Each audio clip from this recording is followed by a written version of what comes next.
Flamengo vence River Plate no sufoco e quebra a invencibilidade do rival. River Plate decide não vender Nicolas de la Cruz. Saudação rubro-negra para a maior e melhor torcida do mundo, a torcida do Mengão. Eu venho chegando nessa manhã de sexta-feira, pós-vitória do Flamengo, recheado de informações. Mas antes de mais nada, gostaria de pedir para você que começou a assistir esse vídeo, que não deixe de dar o seu like. Seu like é importantíssimo para o desenvolvimento e o crescimento do nosso canal. E você que não é inscrito, ajude aí no nosso crescimento, escrevendo no botãozinho aqui embaixo, escrito inscrever-se. Então, vamos aqui para a primeira notícia, né? Começar a falar sobre a vitória ontem do Flamengo aí sobre o River Plate. Flamengo que cedeu o empate logo no início do segundo tempo, mas conseguiu aí reverter o placar, ganhando o River Plate por 2-1. Então, o Flamengo aí praticamente carimbou a seu passaporte para a próxima fase da Libertadores da América. Mas também falando em Libertadores da América, eu vou deixar isso aí com o pessoal do Canelada aí, um vídeo para vocês, está muito legal, assistam até o final. O River Plate disse que não vai vender o jogador Nicolas de la Cruz para o Flamengo. Que isso, PQD? Mas já não estava adiantada aí as tratativas, o Flamengo já não tinha comprado 50% dos direitos econômicos do atleta, já tinha acertado tudo aí. Mas o que acontece? Segundo o portal TYC Sport, o River Plate está decidido a não liberar Nicolas de la Cruz após vitória de 2-0 sobre o Fluminense na noite da última quarta-feira. Isso porque o triunfo reacendeu as chances dos argentinos se classificarem às oitavas de final da Libertadores da América. Caso conquistem a vaga, os milionários entendem que não será viável fortalecer um adversário direto ao título continental, ou seja, o Flamengo, né?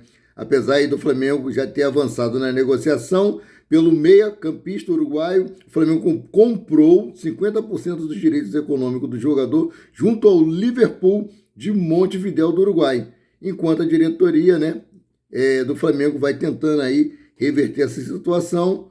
O River Plate já deixou bem claro que não vai vender o atleta com essas chances que ele tem aí de passar para a próxima fase. Então, o Flamengo já deve buscar no mercado um substituto para Nicolas de la Cruz, que ele não faça igual no início do ano com o jogador Ângelo do Santos. Ficou ali batendo naquela tecla, até que o jogador chegou e falou que não viria para o Flamengo. Então, vamos ver o que vai acontecer aí, vamos assistir, vamos aguardar cenas dos próximos capítulos com relação a Nicolas de la Cruz. Por enquanto, a situação é essa. River Plate se nega a vender o jogador enquanto eles tiverem chance de passar para as oitavas de final da Libertadores da América. Então vamos aqui para outro assunto. Sem folga, é isso mesmo. Após aí o triunfo contra o Racing ontem, né? O elenco do Flamengo é esperado no CT Ninho do Urubu às 10 horas da manhã, né, dessa sexta-feira, para iniciar a preparação com foco no próximo compromisso da temporada. Virando a chave, o Flamengo aí recebe o Grêmio no Maracanã, dia 11, véspera do Dia dos Namorados, né? Espero que o time do Flamengo aí nos presenteie com uma vitória sobre o Grêmio. O Grêmio aí é o quarto colocado do Campeonato Brasileiro, à frente do Flamengo, que vem em quinto. Flamengo aí ganhando o Grêmio, ele entra aí no G4. Isso é muito bom para a gente, para quem tem pretensões de conquistar o título do Campeonato Brasileiro. Essas primeiras rodadas são primordiais para um bom triunfo, né? Então é isso aí. O elenco os jogadores que entraram em campo ontem, que jogaram, né? Ou até mesmo que entraram no segundo tempo, tiveram uma grande minutagem, vão para a academia fazer aquele trabalho regenerativo, né, para prevenir qualquer tipo de lesão, e os jogadores que não entraram a campo vão lá para o gramado do CT Ninho do Urubu, juntamente com Jorge Sampaoli e sua comissão técnica, para poder aí fazer aquele preparo de jogadas ensaiadas, posicionamento dentro de campo. Então, Flamengo treina hoje no CT Ninho do Urubu, com foco total no jogo de depois de amanhã, mais conhecido como domingo. Então vamos mudando aqui de assunto, né? E deixar vocês bem informados sobre tudo que acontece aí nos bastidores do clube que nós tanto amamos. Na coletiva de imprensa, Jorge Sampaoli foi questionado aí sobre ter pedido a contratação de Soteldo, né? O técnico elogiou o jogador, mas desmentiu que havia pedido a contratação do mesmo. Eu já tinha trazido ontem, no meu vídeo de ontem, eu falei sobre isso, que era fake, que a diretoria do Flamengo negou interesse sobre Soteldo, negou também que Jorge Sampaoli havia pedido a contratação do mesmo. Ele disse o seguinte aqui em resposta à pergunta feita sobre o pedido de contratação de Soteldo. Ele disse o seguinte, abre aspas, sobre Soteldo, treinei ele no Santos, mas não é verdade que pedi aqui. Estamos em uma fase de melhorar o elenco. Seguramente vão chegar jogadores na janela, mas não falei em nome de Soteldo. É um jogador que jogou comigo, respeito bastante, disse em coletiva de imprensa. Agora, vou deixar vocês aí com a reportagem da galera do Canelada. Tá muito, muito boa essa matéria aí. Assistam até o final, não perca um pedacinho sequer. Daqui a pouco eu volto com vocês. É isso aí, rapaziada. O Racing deve ser primeiro, Flamengo segundo, que vai criar uma situação complicada para todo mundo que for primeiro na próxima fase, que pegar o Flamengo não é cômodo para ninguém. E, obviamente, também o Flamengo fica com a possibilidade de pegar um adversário bem forte na segunda parte da Libertadores. Mas isso é lá para frente.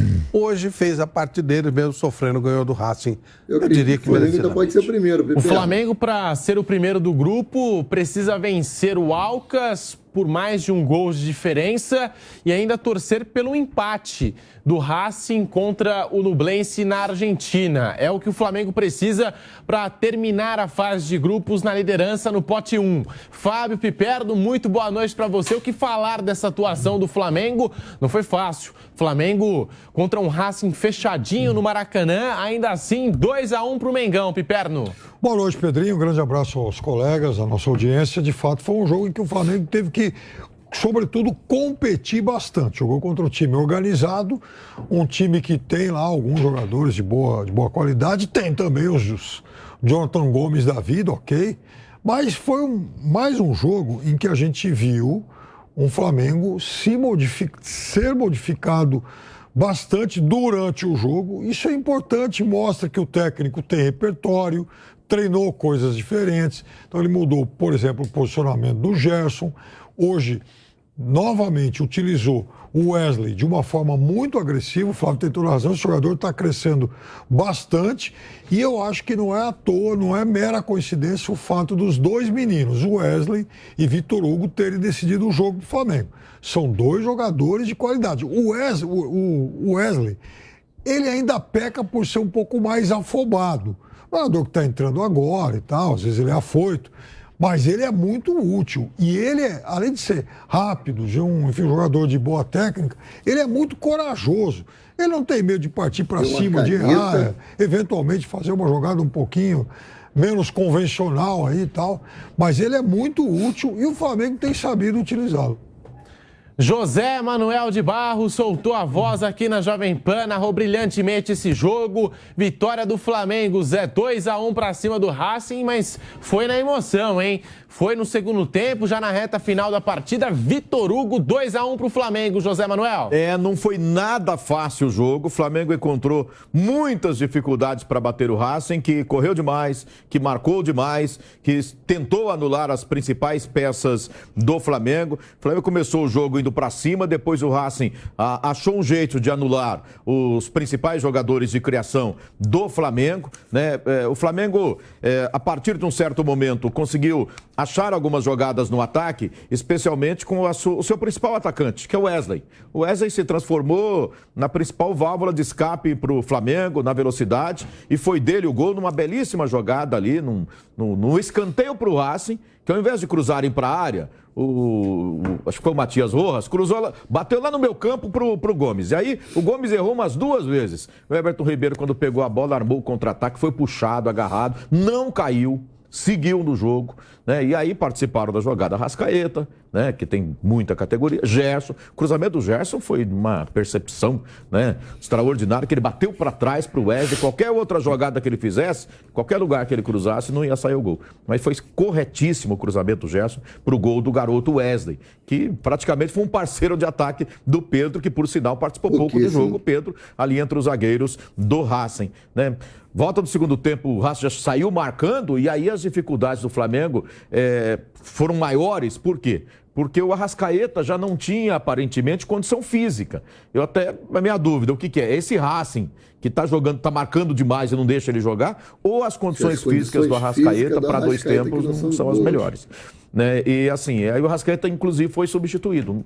Me parece que era condição física mesmo, né? Everton Ribeiro também perdeu fôlego. Foi um problema do Flamengo, essa questão de fôlego. Mas aí o Sampaoli acertadamente começou a colocar os garotos, né?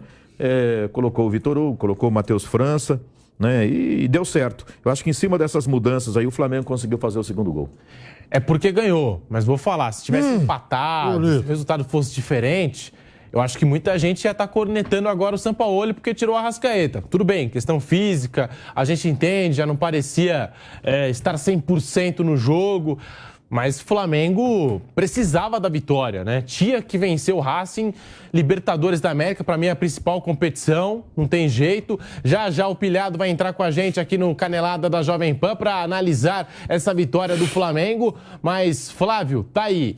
Garoto Wesley com a confiança lá em cima, algo que, por exemplo, tá faltando pro Pedro. Pedro não tá bem, não tá legal. Confiança não está em dia para o centroavante rubro-negro, mas o Wesley hoje, boa apresentação desse jovem jogador e atacando o Racing com muita desenvoltura, chegando lá no fundo. Boa partida do Wesley, hein, Bruno Prado? Flávio Prado, hein? Faria, né? Ih, tô ficando maluco já, hein? Tô aqui ao vivo desde o bate-pronto. Valeu, Pedrinho, sem problema. O Wesley, ele é um jogador de uma habilidade, ele tem uma técnica muito boa. E claro, ele é jovem, né? Toda vez quando se afoba, ele entra errado. Mas ele pega um técnico com a experiência do São Paulo, ele pode crescer muito. Mas ele tem, repara a matada de bola dele, vem aquelas bolas tortas, ele é aquele cara que domina a bola com muita facilidade. Ou seja, ele tecnicamente é um jogador muito bom. Agora só precisa tirar aquela volúpia do garoto, entrar na hora certa, entender o jogo, né? É aquilo que se fala eles falam muito na Europa, né? Que o jogador brasileiro, ele é capaz de driblar 9 jogadores dentro de uma cabine telefônica, só que depois eles não acham a porta da saída da cabine, né? E é realmente isso que pega na habilidade do jogador brasileiro. Então, é um jogador muito habilidoso, e o Wesley é um jogador de técnica, né? Ele é uma técnica apurada. Se ele for bem trabalhado, ele vai ser muito útil ao Flamengo. Alguém falou aí, né? O Zé, eu acho, que ele foi um outro atacante do time. Ele foi um atacante. Né? Ele chega muito bem, ele tem muita visão de jogo. Agora, não cobrem dele marcação também. Ele é um jogador para avançar. Ele é um jogador de reforço ofensivo e aí o Flamengo vai ter que achar soluções para fazer uma cobertura para ele por lá. Acho que vale a pena fazer esse tipo de investimento. Aliás, o Rodinei também era o mesmo caso, né? Ele ia muito e o Flamengo tinha que se virar na marcação lá atrás. Mas dá para fazer uma adaptação boa. O time cresceu. O Pulgar voltou a jogar uma boa partida, né? Outro jogador que estava desacreditado. E aí o Flamengo conseguiu o resultado que precisava conseguir. Podia jogar mais? Podia. Tem que crescer mais? Tudo isso é verdade.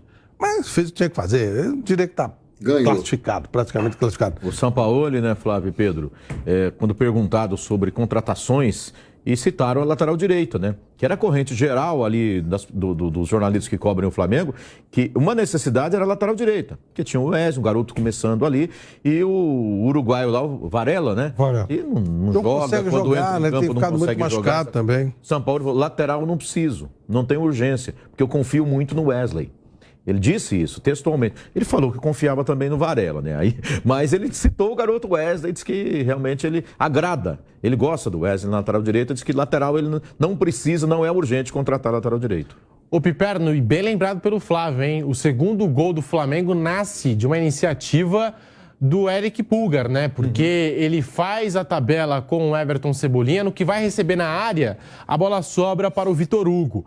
O Pulgar, que é um jogador também de marcação, mas que vem chegando na frente, vem sendo decisivo para esse Flamengo. E o Wesley. O Wesley hoje fez uma boa partida na lateral direita. Muitas vezes a gente comenta aqui na Jovem Pan, o Wesley, ele desce pelo corredor, deixa muito espaço, tal. É um problema a ser corrigido aí pelo Sampaoli, mas hoje gostei da partida do Wesley, Piperno. Partida muito boa, sim, é exatamente isso que o Zé falou. Ele foi o principal atacante do Flamengo. E aí era um cenário em que o time adversário, obviamente, conhece bem o Arrascaeta, vai encurtar os espaços dele, assim como fez com o Everton Ribeiro, que demorou um pouquinho para buscar onde ele poderia se movimentar melhor. Conseguiu isso no primeiro tempo, jogou um primeiro tempo de bom nível, mas com isso aí, ele também tem deixado de ser aquele Everton Ribeiro, velho conhecido, de ocupar bem o lado direito do ataque. Ele é um jogador que agora faz uma movimentação mais central. Então é por isso também que abre o espaço para o garoto Wesley avançar bastante. E o Wesley está jogando cada vez melhor, cada vez com mais confiança. Da mesma forma que o Flamengo é um time mais ou menos bem resolvido lá pelo outro lado. O problema todo é que qualquer adversário aqui na América do Sul, quando jogar contra o Flamengo e for dirigido de forma competente, ele vai tentar encaixotar os dois meias e o Gerson, que está jogando mais à frente, como um meia. E vai tentar explorar as costas do Wesley e também do Ayrton Lucas. Então, esses vão ser dilemas aí que o Sampaoli vai ter que ir, enfim, buscando soluções o tempo todo. Agora, o Sampaoli, diferente aí do senso comum, até a gente conversava isso, né, Zé? Ele vai definindo um time base, vai fazendo mudança por conta de contusão e tal, outra troca eventual, mas o Flamengo vai se apresentando com um time base que vai ficando bem definido.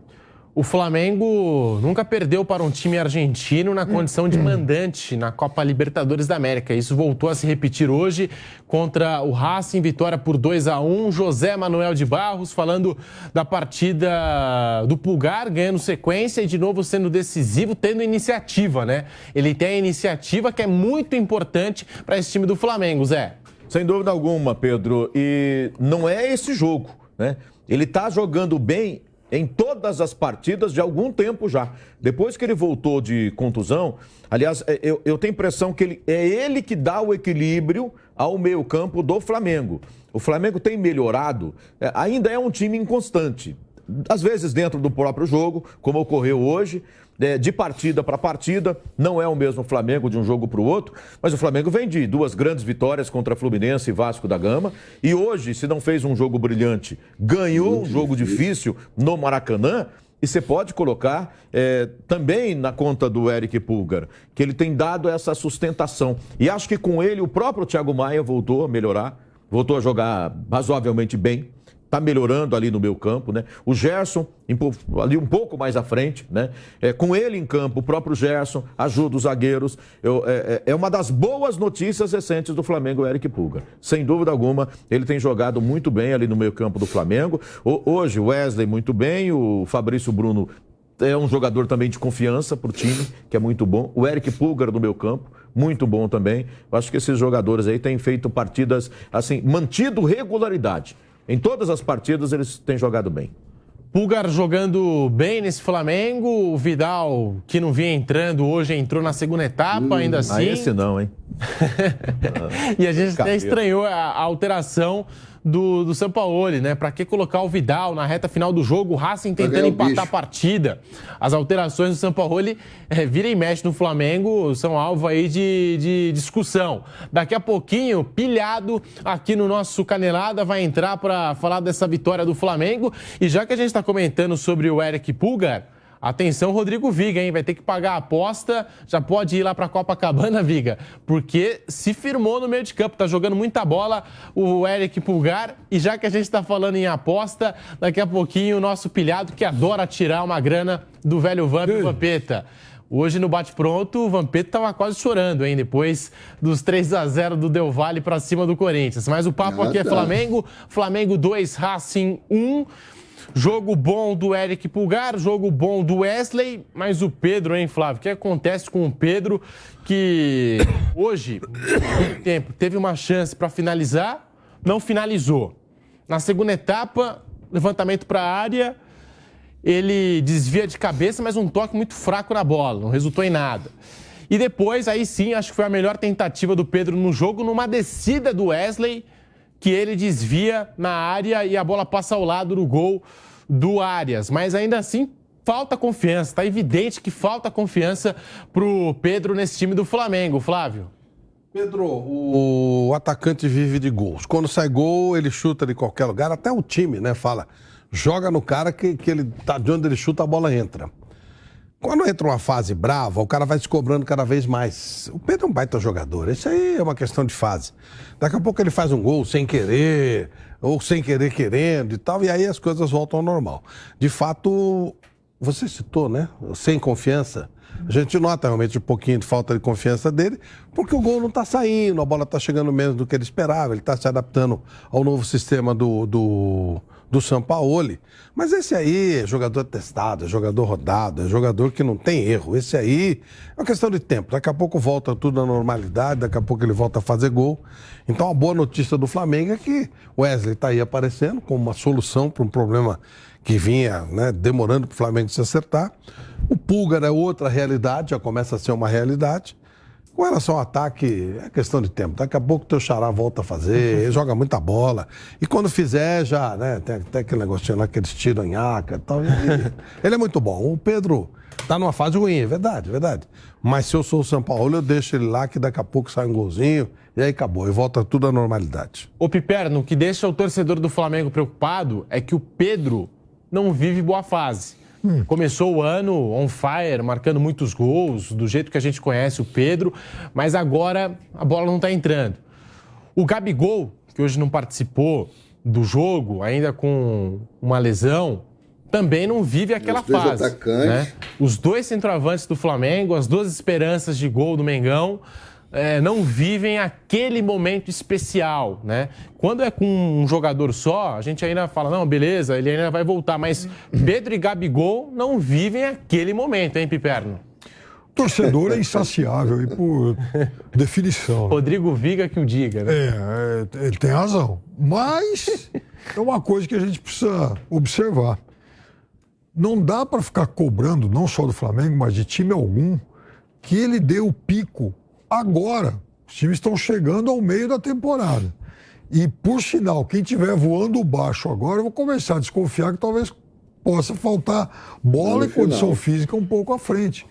Então, o time está ganhando com o Pedro jogando mal, ótimo. Porque daqui a pouco o Pedro vai voltar a jogar bem, aí o time vai ganhar mais ainda. Então não há motivo aí para tanta apreensão. É um ótimo jogador, vai desencantar em algum momento. Você pega, por exemplo, o Palmeiras, o Flaco Lopes ficou não sei quanto tempo para fazer um gol, aí fez um golaço da Bolívia outro dia, aí fez 3 em sequência. O Endrick não tinha feito nenhum gol no Campeonato Paulista, de repente fez nos 2 jogos finais. O Rony ficou não sei quanto aí fez um gol de bicicleta lá contra o Atlético Mineiro. Não, essas coisas são normais na vida de qualquer atacante. José Manuel de Barros, e a fase do Pedro, hein, Zé? Então, lamentável, porque ele é um jogador, como disse o Flávio, diferenciado, né? Um excelente jogador. Era até para aproveitar essa fase em que o Gabigol, que é um outro jogador maravilhoso, né? Um ídolo da torcida do Flamengo, né? E o Gabigol até que tem feito os gols dele, né? Era a hora do Pedro entrar e aproveitar, né? Esses últimos jogos aí, aproveitando a contusão do Gabigol e botar a bola para dentro, né? Mas não é só a ausência de gol, não. Né? Ele não está bem. E essa questão da confiança, Flávio, no começo do jogo, sobrou uma bola na entrada da grande área, foi tocada uma bola para ele, que qualquer centroavante, no seu tempo lá de centroavante nas peladas, Flávio, você chutaria pro gol. Você não dominaria, você não tocaria para ninguém. Era o Pedro normal, o Pedro que eu conheço, ele ia bater de primeira e botar na rede aquela bola. Sabe o que ele fez? Ele dominou e tocou do lado. foi tentar achar algum companheiro. Não era para dominar, não era para tocar, era para ele fazer o gol de frente. O centroavante tem que ser fominha, né? Mas é a falta de confiança. Verdade. Ele prefere terceirizar, o Piperno acho que até falou na transmissão, ele preferiu terceirizar a jogada. Não assumiu, e era para ele assumir, e tinha grande possibilidade de fazer o gol. Então, assim, essa coisa de não fazer gol tira a confiança um pouco do cara, né? Essa disputa também, né, com o Gabigol, e vem aquele sentimento, pô, de novo, eu vou pro banco, né? Que já tem essa conversa aí, ó. Acho que o São Paulo não deu jeito de colocar os dois, né? O São Paulo não vai conseguir, diferente do Dorival, não vai conseguir fazer os dois jogarem juntos. Aí ele já pensa, vai sobrar para mim, né? Porque o Gabigol é mais ídolo da torcida do que ele. E fica meio complicado e ele provavelmente fica pensando nisso e fica nessa situação aí, perdendo oportunidades, não joga tão bem, né? E o Flamengo precisa dele. Uma vitória muito importante do Flamengo contra o Racing, agora o Mengão. É claro, pode até mesmo jogar por um empate na última rodada, mas precisa vencer o Alcas se tem a pretensão de terminar na liderança do seu grupo, né? Seria muito importante, até pelo desdobramento da Copa Libertadores da América. A gente está acompanhando aí River Plate ou Fluminense, que podem terminar no pote 2. O Boca Juniors já está no pote 1. Palmeiras vai brigar para entrar no pote 1, mas hoje está no pote 2. Enfim, a gente pode ter um encontro de grandões já nas oitavas de final. Mas vitória muito importante a do Flamengo hoje, Piperno. Não, uma vitória que inclusive dá mais confiança a um time que está buscando também recuperar definitivamente a autoestima. Não vamos lembrar que o Flamengo nessa temporada já acumula 11 derrotas e o São Paulo está só no começo de trabalho. Então é muito importante ir acumulando essas vitórias, esses resultados positivos e o técnico ir também testando soluções, porque ele está conhecendo ainda muita coisa nesse grupo. Eu chamo a atenção para o fato de hoje, mais uma vez, o Vitor Hugo ter entrado bem no jogo. E esse é um jogador especial, diferente, porque ele tanto pode ser um jogador que volte mais, comece a construção lá de trás, como também é um meia que tem capacidade de jogar perto da área em curtos espaços. Ele é muito inteligente, de toque muito rápido. E hoje, inclusive, foi quem definiu o jogo, né? Então, é mais um jogador muito promissor que vai ser bastante útil ao Flamengo. As crias do Ninho, né, foram importantes hoje para o Flamengo. Vitor Hugo marcou o gol da vitória, 2-1 para o Mengão no Maracanã. Detalhe, a última derrota do Flamengo como mandante pela Libertadores foi no dia 3 de abril de 2019. Então, quando joga em casa, o papo é outro, né? O Flamengo não costuma desperdiçar, né? Não costuma tropeçar em casa quando se trata de Copa Libertadores da América, Flávio. Apesar que recentemente ele foi eliminado pelo Racing, né? Foi Libertadores com o Rogério Ceni. Não, ano passado ele foi campeão. Rogério Ceni era o técnico. Ele foi eliminado pelo Racing. O Racing é um time enjoado, né? Claro que o Flamengo, ele, como um todo, hoje ele está muito mais estruturado do que o Racing. A Argentina, de um modo geral, teve problemas financeiros pesados, né? Problemas da economia pesados. O Racing não foge a essa regra. O Flamengo é um gigante financeiro, um dos maiores times da América realmente nesse momento. Mas é sempre difícil jogar contra adversário argentino e hoje foi uma prova disso. E recentemente a gente lembra, né? O Racing eliminou o time do Flamengo. Hoje fez o que tinha que fazer, mas está levando vantagem aí do Racing. Ele tende a terminar em primeiro lugar. O Pedro colocou aqui, poderá colocar o Flamengo. Dificilmente o Flamengo fica em primeiro, porque o Racing tem 10, o Flamengo tem 8. Claro, na última rodada a tendência é o Flamengo ganhar do Alcas e o Racing ganhar do Ñublense. Os dois jogam em casa. O Flamengo caminhou a classificação, né? Porque ele tem 5 gols de saldo em relação ao Ñublense, ele tem que perder para o Alcas em casa. E o Ñublense lá, o Ñublense, tem que golear o Racing. Ou o Flamengo ser goleado, ou o Ñublense golear o Racing na Argentina. Tirando essa diferença aí de 5 gols no saldo. Ou seja, esquece, o Flamengo está classificado. Agora, ser primeiro do grupo, ele vai depender de um tropeço do Racing contra o Ñublense. Né? Que é muito fraco. Bom, então é isso aí, nação. Análise aí do jogo do Flamengo e o Racing, as prováveis aí confrontos para as oitavas de final da Libertadores da América. Então, pedreira, Flamengo se classificando em segundo aí é pedreira pura. Vai ser muito difícil o Flamengo se classificar em primeiro. Tem essa possibilidade, mas sabemos que é muito difícil. Vamos trabalhar em cima da realidade, né? Então, o Flamengo treinando hoje, focada aí no jogo contra o Grêmio, domingo, dia 11, véspera do Dia dos Namorados. Chegou até aqui, deixe seu like, acione o sino da notificação, compartilhe os nossos conteúdos e ajude no crescimento do canal Paraquedista Rubro-Negro. Saudações, e eu fico por aqui voltando a qualquer momento com mais notícias sobre o Rubro-Negro, mais querido e mais amado do Brasil e do mundo, o Clube de Regatas do Flamengo.